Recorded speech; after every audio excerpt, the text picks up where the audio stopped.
2. There we go. This year is basically over. Good evening, everybody. Let's see who's out there for this week's Weekly Net. Let's get your call signs for your check-ins. ZS6 OPS standing by.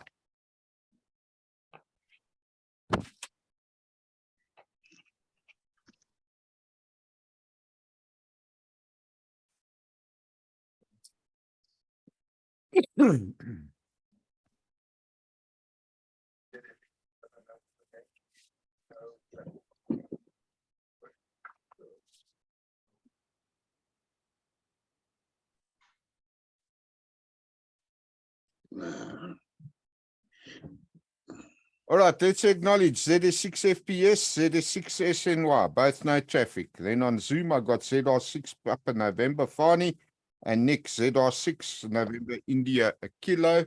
And I see somebody else has also joined us, so let's quickly pick up and see who that is. It looks like George, ZS6 GRG, joining us on Echolink, not Echolink, on Zoom as well. Good evening, everybody. Anybody else out there for this Weekly Net and your check-ins, please? Go ahead, ZS6 OPS.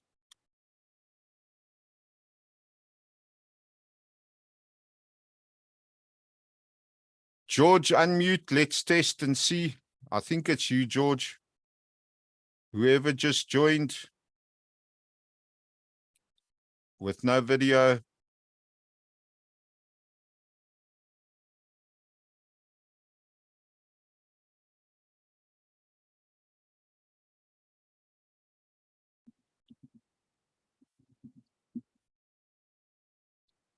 Okay, 1902. Let's check and see if anybody else is out there. ZS6 OPS standing by for this week's Weekly Net check-ins.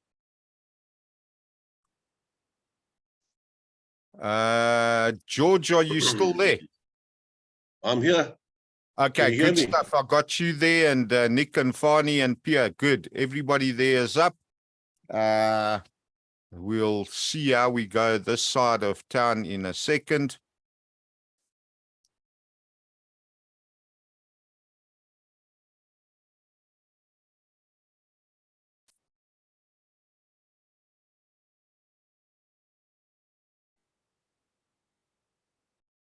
Okay, 1903. Any other check-ins for this week's Weekly Net? ZS6 OPS still standing by.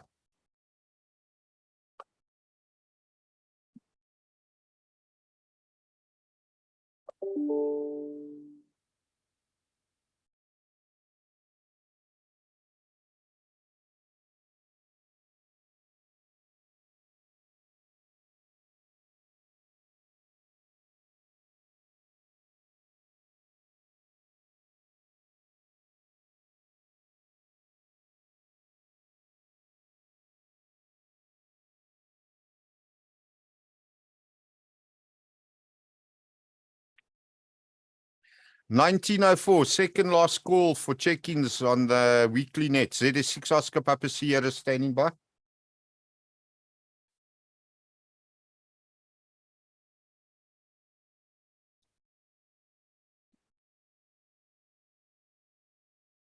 Crap, now the window I had open, I've lost it. Oh, there it is.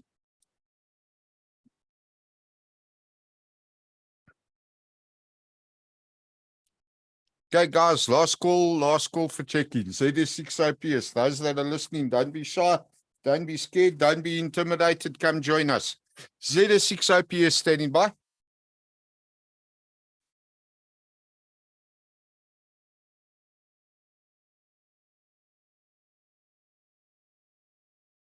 Okay, nothing else heard. Good evening, everybody, and welcome to the Weekly Net, which runs every Sunday evening from 1900 for approximately an hour.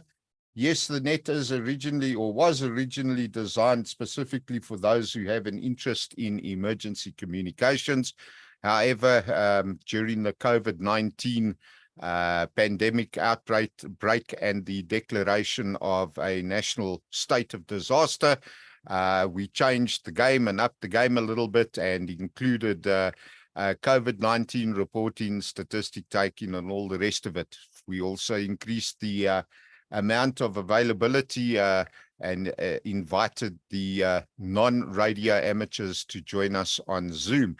And that, of course, can include any amateur radio operators, friends, family, or otherwise, including all the disaster relief CERT volunteers that have been invited to join us on Zoom. That way we can get a much broader audience and get the message out to more people in a much easier and friendlier manner without everybody having to go through the amateur radio training and route.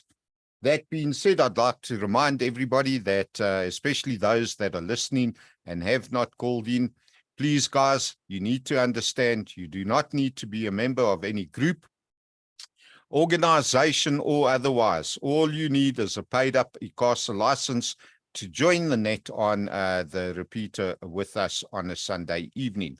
I'd like to encourage you to please not be intimidated, victimized, or otherwise by any other radio amateur, and understand that it is your licensed right to use the frequencies as and when you choose to do so without anybody telling you you cannot do it. I know a lot of people, of course, wonder why I make that statement. Well, it's quite simple, because over the years and even up to this current time, I still get comments being made that repeaters are for the use of club members only, which is nothing short of an absolute lie. Repeaters are not there for doing things without the permission of the club, which again is also a lie. And I'm not specifying any club in particular, because this is going on across the country, to be quite honest. And it is for that reason that I make it quite clear, and I'm outspoken on it. And I ask you, please don't be intimidated, because many people have in actual fact received phone calls and been spoken to by members of the various clubs. ZS6OPS returning and being told that they're not allowed to join these types of nets and shouldn't be getting involved and all the other stuff. So yet again, one other absolute total lie that has been spread and shared amongst radio amateurs. Personally, I am of the opinion that is not in the amateur radio spirit, and this is something that really and truly has to be dealt with, and I am going to be vocal about it until such time as the numbers increase and also the intimidation, victimization, and the rest of it is brought to an utter end. And for those critics out there, I really hope you guys have already hit the record button, because the rest of the net, I may not have anything more of a controversial nature to discuss. Now, Fani, I was just thinking, you were sitting so still, I thought your video had actually frozen. So one thing that we've got to learn to do when we are on Zoom is to make sure that we create some kind of movement. And of course, I have to monitor my timer. So before I move on with the COVID stats and the rest of the good stuff, let me clear that TOT. Okay, there we go. ZS6OPS returning. So let's see, where are we sitting this week? I don't think the figures are looking very good, to be quite honest with you, now that I'm sort of just doing a very quick analysis. Last week we were 589,986,938, whereas this week the global figure is at 595,782,854. That's 5.7 million. Almost 5.8, 5,795,916. So yeah, we're just a couple short of 5,800,000 new cases globally. Ladies and gentlemen, this COVID-19 pandemic is nowhere over. Don't be fooled by the fact that South Africa's statistics are only released once a week now. Unfortunately, we've now established, or at least I've established, that it seems to be, the data seems to be released on the 17th of each month, or of Wednesday of each week at least. So it looks as though it's going to be on the cycle 17, 24, etc. Now, looking at South Africa's figures for this week, We have 253 cases that have been reported in 7 days. They unfortunately are not stipulating how many tests were conducted in that 7-day period, but that's an average of about 36 cases per day. The death toll in the last 7 days has been 84 in total. That's an average of 12 people that have lost their lives due to COVID. And, you know, when you look at that, 12 people a day losing their lives due to COVID over a 30-day period, that's still 360 people and, of course, 4,300 a year. That's an extremely high number of losses to life or loss of life for something that many people actually consider as being over and finished. But when we look at the global figure, and I know that there were some reports during the course of the week with the World Health Organization stipulating that both Omicron and Ninja are still playing a role and having an effect in increasing the numbers globally. So let's clear this timeout timer. ZS6 OPS returning. So whichever way we look at it, we are definitely not out of the woods yet, and anything can happen and it can change at any time. The news briefing that the Minister of Health gave on Wednesday morning or Thursday morning, I think it was. I think it might have been Thursday or even Friday. Friday, I think was the time actually. He also stipulated that we need to still socially distance, wear a mask in public, and of course sanitize your hands on a regular basis. Be considerate of where you are going to or whom you are spending time with. If they are in actual fact susceptible to any major consequences of this virus, be protective, or at least reach out to them in a protective manner and with the intent of protecting them. Okay, moving on. The other part of the health minister's briefing covered quite detailed coverage of the monkeypox virus, having reported the 5th case being detected in South Africa now. Globally, the World Health Organization has released 41,269 cases globally, as opposed to last week's 35,032. That's an increase of 6,237. The death toll in South Africa is minimal. Unfortunately, I don't have the death toll figures for monkeypox worldwide, but I think it was something in the region of about 6,000, but please don't quote me on that. That there is just a figure that comes to mind. So I'm not entirely sure exactly what the death toll looks like as far as monkeypox is concerned. The World Health Organization, even though they have declared monkeypox a disease of international concern, they do stipulate that there are no real directives or measures that need to be implemented and put in place at this stage. And of course, the technical committee, etc., are monitoring this. And if anything does change, then of course, we will have to respond to that. Okay. Right, after the timeout timer, ZS6 OPS returning. Moving on, it's been quite an interesting week throughout. I mean, we've had tropical storms throughout the world, and Bangladesh, I know for a fact, got smacked a bit there in the eastern corner of India. It didn't escalate to that tropical cyclone that was reported, but it did put 13 odd million, if not more, in its path that could very well have turned out to be quite a disastrous situation. However, I see there are other reports that there was heavy rainfall and flooding and landslides and loss of life in several other African African countries in the northern part of the country, including Afghanistan, Southeast Asia, Mexico, and even New Zealand. So the weather pattern throughout the world is a little bit on the risky side. Europe and the UK are still suffering from pretty extreme heats. As I reported last week, UK has also now begun an issue of having a water shortage, and they've in actual fact put water restrictions in place.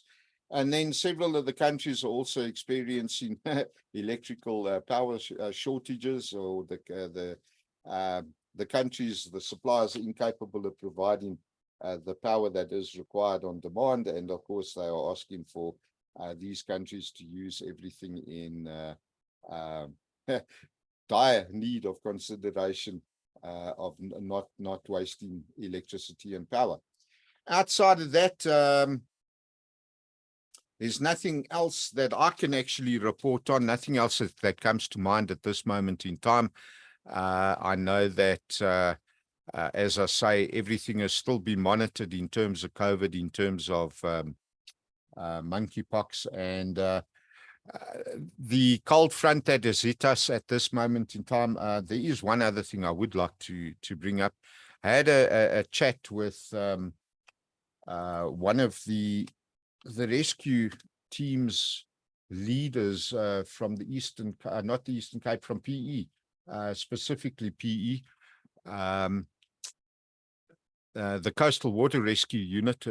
I had a chat with the director, their leader, or chairman, whatever he's called, and quite amazingly, they've stipulated that due to the drought that they have been experiencing for the last couple of months, as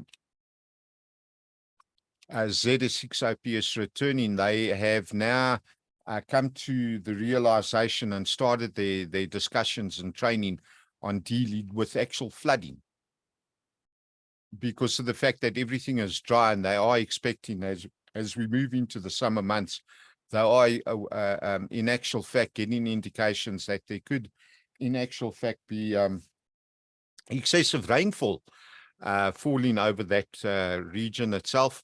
And of course now dry lands, all the rest of it, flash flooding, all the other good stuff is going to come into play, which is something that we here in Gauteng should also be looking at and considering. If you take a look at just how far north the snow fell this year, look, I know, you know, when you get parts of Harrismith and that getting snowed under, that's all fair and well. We are accustomed to that. But I did see on social media that just east of the Platberg Mountain, i.e. Heidelberg side, was covered in snow. And this accounts for a lot of our cold weather up here at the moment as well. Now, I mean, yeah, sure, Gauteng has had snow in the past, and it's not unusual, but it's not the norm. And the way things are going at the moment, our weather pattern definitely has gone. As we move into the summer months, again, I would like to make an appeal at least to all of the radio amateurs, especially the CERT volunteers who might be listening. Guys, it's time to get your radio equipment up and running. George, I'm not looking at you, but I am actually. Get your amateur radio equipment up and running and operational. We don't know what's going to be happening over the summer months. One thing that we do need to look out for is, of course, wet coal. That's correct. I didn't speak out of turn. I said wet coal. So please don't look at me funny, because as I can sit here, drink coffee, I can assure you that the coal is going to get wet, and Eskom is going to say they can't generate electricity because the coal is wet. So we're going to be sitting back in a catch-22. First, it's too cold. And of course, everybody's overutilizing the power resources available. And then there's too much rain. They can't, in actual fact, burn the coal. And then the cost of diesel itself is going to knock that a whole lot out of the loop, because of the fact that it's going to cost him an arm and a leg. It's going to cost him a ton of coal. Oh, no, wait. The coal doesn't have any value. It's wet. So, of course, yeah, no, you know, things are not looking good as we move forward, I must admit. I think the weather pattern ZS6 IPS returning for the timeout timer. The weather pattern definitely is going to play a different role altogether for us this coming season, and I think we can expect some different aspects taking place. I mean, if I think about it, where we've got these little mini tornadoes taking off around various parts of the country as far back as 2 weeks ago, that there is unusual. And yep, yesterday morning, or actually the night before, there was that 4.7 magnitude earthquake. Almost forgot about that outside Orkney. And yeah, Orkney really, well, that section of roadway really got a bit of a shake-up this week. Firstly, with a 4.7 magnitude earthquake, going back to the last one in 2014, there was quite extensive damage in the area. Fortunately, I haven't seen any reports of any damage on the 4.7. And then, of course, there was that runaway truck that took the lives of 4 of the kids at one of the schools just out, or five kids, that's correct. Thanks, Adrian. The figure went up to 5. They lost their lives as a result of the runaway truck. So that area has in actual fact been shaken up in more ways than one. Okay, any questions, anything anybody wants to add, just put your hand up. I will open up Zoom again as soon as the time's out there. Anybody got anything they want to put in, or if you want to check in as a, or at least give me your call sign as a late check-in, and I can I see that the former Angolan president De Santos has also gone silent. He died in Spain, and yeah, his body's just been recovered or returned to Mozambique this evening. Okay, any late check-ins? ZS6 IPS standing by.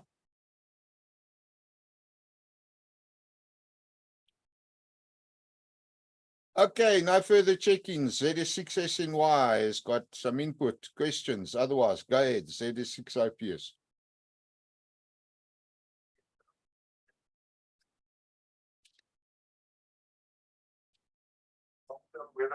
Weather forecast, how reliable that is, but they are predicting quite a wet springtime for us, and maybe we should be heading to the flooding and stuff like that might occur.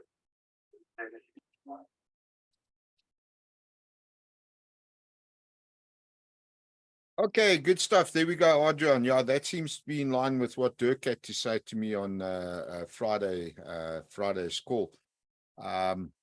Yeah, well, for those of you that are on Zoom, you can see I feel feathers for the weather at this moment in time because I'm on a beach somewhere, sitting next to the swimming pool. So there we go.